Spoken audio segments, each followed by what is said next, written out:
Hi ఈరోజు delicious carrot rice tiffin box recipe చేసి చూపించబోతున్నాను. ముందుగా వెల్కమ్ టు లైశ్రీస్ కిచెన్.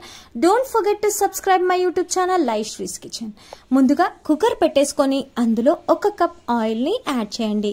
తురిమిన క్యారెట్ని చక్కగా కడిగేసి 1 ఆనియన్ కట్ చేసుకొని యాడ్ చేసుకోండి. ఆయిల్లో కాస్త వేగిన తర్వాత అల్లం, వెల్లుల్లి, పచ్చిమిర్చిని మిక్సీ పట్టుకున్న పేస్ట్ 1 కప్ యాడ్ చేయండి.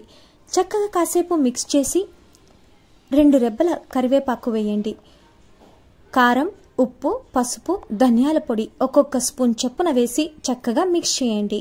మిక్స్ చేసిన తర్వాత 1 గంట పాటు నానబెట్టిన సోనా మసూరి బియ్యాన్ని వేసి చక్కగా మిక్స్ చేసి ఇప్పుడు 2 గ్లాసుల బియ్యానికి 2.5 గ్లాస్ వాటర్ లేదా 3.5 గ్లాస్ వాటర్ని యాడ్ చేసి కుక్కర్ మూత పెట్టేసి 3 విజిల్స్ వస్తే అంతే అండి. Simple and easy carrot rice పొద్దున్నే చేసుకోవడానికి చాలా సింపుల్గా ఈజీగా ఉంటుంది. ఇది tiffin box, lunch box, carry బాక్స్కి చాలా ఈజీ రెసిపీ. మీరు కూడా ట్రై చేసి ఎలా ఉందో కామెంట్ సెక్షన్లో కామెంట్ చేయండి.